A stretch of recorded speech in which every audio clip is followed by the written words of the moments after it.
Cycle पर जाते थे गंगो शरीफ के अंदर, वहां जाकर हजरत खिदमत करते थे। और मैं अभी कुछ महीने पहले हजरत के पास आया था वहीं मदरसे में, तो मैं कहने लगा हजरत अब तो आराम कर लो, पैर में चोट लग गई है। कहने लगे कि तू कैसी बात कर रहा है बेटे, बल्कि दुआ कर कि अल्लाह पाक, अल्लाह मेरे से दीन की खिदमत लेते लेते अल्लाह में दुनिया से रुखसत हो जाओ। हजरत की ये तमन्ना थी और अल्लाह ने पूरी की। जैसे अल्लाह का वली नियत करता है, अल्लाह उसकी नियतों के ऊपर फैसले करता है और उसकी तमन्ना पूरी करता है। जिस तरीके से एक हसन बसरी, एक अल्लाह के वली चले हुए जा रहे थे सफर करने के लिए, हज बैतुल्लाह के अंदर सफर करने के लिए वो निकले। मोटा ताजा खच्चर था, पानी का मशकीजा, खाने पीने का सामान साथ लेकर चल दिए। चले हुए जा रहे थे, रास्ते में एक आदमी नजर आया, ना उसके पैरों में चप्पल, ना सर पे टोपी, कपड़े फटे हुए, टुक्की लगे हुए वो कपड़े। आपने देखा होगा बहुत से कपड़े फट जाते हैं, गरीब गुरबा लोग वहां पर टुक्की रख कर सी देते हैं। तो इस तरीके के वो कपड़े पहनकर चला हुआ जा रहा है, अल्लाह अल्लाह करता। हसन बसरी ने कहा वो अल्लाह के वली कहां से आ रहा है? कहा उसी के पास से आ रहा हूं। कहा जा कहां रहा है? कहा उसी के पास जा रहा हूं। कहा अच्छा अजीब आदमी है, इससे पूछो कहां से आ रहा है? उसी के पास से आ रहा हूं। पूछो कहां जा रहा है? कहा उसी के पास जा रहा हूं। कहा ओ भाई, इतने लंबे चौड़े सफर में तेरे पास कुछ खाने पीने का सामान है? उसने कहा उसी के जिम्मे है। सुभान अल्लाह।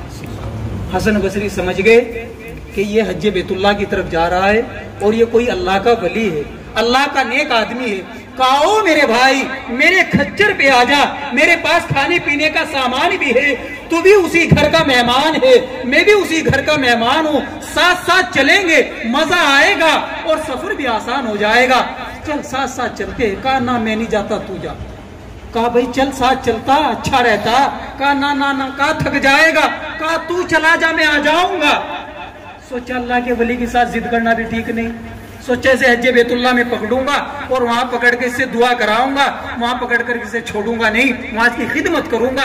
चल दिए, हज बैतुल्लाह में पहुंच गए। हज भी करते रहे, उसे ढूंढते भी रहे, तलाश भी करते रहे, हज करते रहे, निगाह तलाशती रही, लेकिन वो कहीं नजर ना आया।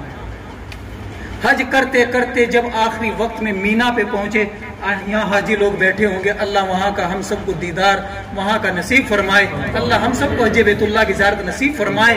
तो जब मीना पे पहुंचे जहाँ हाजी लोग कुर्बानी करते हैं, तो वहाँ देखा एक कोने में खड़ा है वो जो आदमी रास्ते में सफर में मिला था, जिसके पैरों में चप्पल नहीं थी, वो एक कोने में खड़ा हुआ है और आसमान की तरफ चेहरा उठा रखा है।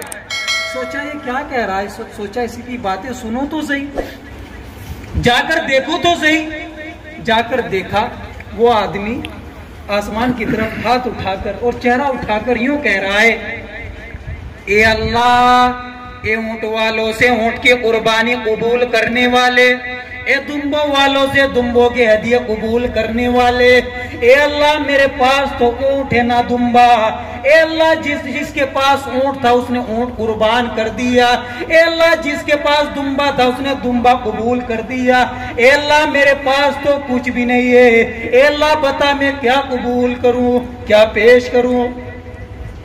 ए अल्लाह जिसके पास पहनने को चप्पल ना हो, ए अल्लाह जिसके सर पे टोपी ना हो, ए अल्लाह जिसके पास खाने पीने का सामान ना हो, ए अल्लाह जो हज के लिए आता है, ए अल्लाह हज के अंदर एक अरकान है कुर्बानी का, उसके लिए मालो जर की जरूरत पड़ती है, ए अल्लाह बता मैं कहां से माल लाऊं, ए अल्लाह बता मैं कहां से कुर्बानी लाऊं। और वो रो रहा है और यूं कह रहा है, और उसने आखिरी मिसरे और आखिरी दो लफ्ज ये कहे और आसमान की तरफ उठाकर यूं कहता है, ए ऊंट वालों से ऊंट की कुर्बानी कबूल करने वाले, ए दुम्बो वालों से दुम्बो के हदिया कबूल करने वाले, मेरे पास तो मेरी जान है, ए अल्लाह तो मुझसे मेरी जान की कुर्बानी ले ले। और इतना कहा और गिरने लगा। हसन बसरी उसके पास पहुंचे, उसका सर तो हाथों में आ गया था, लेकिन रूह तो अल्लाह को प्यारी हो चुकी। तो अल्लाह से जैसी अल्लाह का वली नियत करता है, अल्लाह उसकी नियतें पूरी करता है और उसकी इंशाअल्लाह और उसकी दुआएं भी कबूल करता है। जब एक अल्लाह का वली अल्लाह के आगे दो हाथ उठाता है, अल्लाह उसके नीचे हाथ जाने से पहले उसकी दुआ को कबूल कर लेता है। हकीकत में हाफिज मोहम्मद इकराम साहब एक अल्लाह के वली थे। वली वो नहीं हो सकता, बहुत से लोग सोचे हैं कि शायद इक्के वली वही होता है कि जो खानकाहों में बैठते अल्लाह अल्लाह करते हैं। वली वही होता है कि जिसने सारी ही जिंदगी बस और कुछ नहीं, बस तस्बीह घुमा रहा है। नहीं नहीं, वो अपनी जगह पर है, वली होते हैं। वली एक आलू बेचने वाला भी हो सकता है। वली एक सुबह से शाम तक जो तसला उठाता है, मजदूरी करता है, वली वो भी हो सकता है। और कुरान करीम की एक आयत है, खैरुकुम मन तअल्लमल कुरान व अल्लमा, तुम में सबसे बेहतरीन शख्स वो है जो कुरान करीम को सीखे और सिखलाए। और ईमान वालों, जिसने सारी जिंदगी अल्लाह अल्लाह की हो, सुभान अल्लाह की हो, जिसने अल्लाह को याद किया हो, नमाजें पढ़ी हो और ईमान वालों कुरान की खिदमत की हो, वो वली नहीं होगा? होगा ना वली? वो तो एक हकीकत का वली होता है। आज दुआ करेंगे इंशाअल्लाह अल्लाह पाक हमारी नस्लों के अंदर भी हाफिज इकराम जैसे पैदा फरमाए। अल्लाह पाक हाफिज इकराम की बरकत से आज हम सब की मगफिरत फरमा दे। अल्लाह हम सब की दिली जायज़ तमन्नाओं को पूरी फरमा दे। ये वली की बरकत होती है। जब एक आदमी वली का हवाला देकर दुआ मांगता है, खुदा की कसम अल्लाह उसकी भी दुआ को कबूल करता है, दुआ को रद्द नहीं करता। और वली का मकाम वो मकाम होता है कि जब एक वली रात को सोता है, खुदा की कसम वो रात को करवटें बदलता है। उसकी करवटें की बदलने की बरकत से अल्लाह तुम्हारी रिज़्क़ों में बरकत अता करता है। जब उसको ठोकर लगती है, उसकी ठोकर की बरकत से भी अल्लाह तुम्हें रिज़्क़ अता करता है। ये वली की बरकत होती है। इंशाअल्लाह उलमा से मोहब्बत रखेंगे इंशाअल्लाह। और अपने जो आपका मदरसा है, आपका इंशाअल्लाह मदरसे के जो साथीज़ा है, उलमा है, इंशाअल्लाह उनसे दिली और इंशाअल्लाह मोहब्बत करेंगे इंशाअल्लाह। और ईमान वालों, एक बात खास ख्याल रखा करो, जब एक आलिम दीन, एक अल्लाह का वली दुनिया से चला जाता है, बड़ा दुख होता है। ईमान वालों, इंसान तो इंसान, खैर जिन्नात, जमीन व आसमान, पत्ता पत्ता, जर्रा जर्रा दुख का इजहार करता है, रोता है। हम तो इंसान है, लेकिन उसके जाने के बाद जो दुख करते हैं, अगर जीते जी भी इंशाअल्लाह अगर हम खुद खिदमत उलमा की करें, एक अमल अपनाए। मेरे यहाँ जाने के बाद जब आपके हफ्ते में इमाम साहब जुमा पढ़ाए, आप मदरसे में जाए, जो आपके मदरसे के साथीज़ा है, तनख्वाह जो आप खिदमत करते देते हो अपनी जगह पर है, लेकिन एक अमल अपनाओ इंशाअल्लाह। अल्लाह तुम्हारे कारोबार में बरकत करेगा इंशाअल्लाह। क़यामत के दिन मेरा गिरवान पकड़ लेना, अल्लाह ने ना तुम्हें वहां भी चमकाए और इंशाअल्लाह यहाँ भी चमकाएगा। एक अमल अपनाए, जैसी भी मत हो, जैसी ताकत हो, हदिये पेश किया उलमा।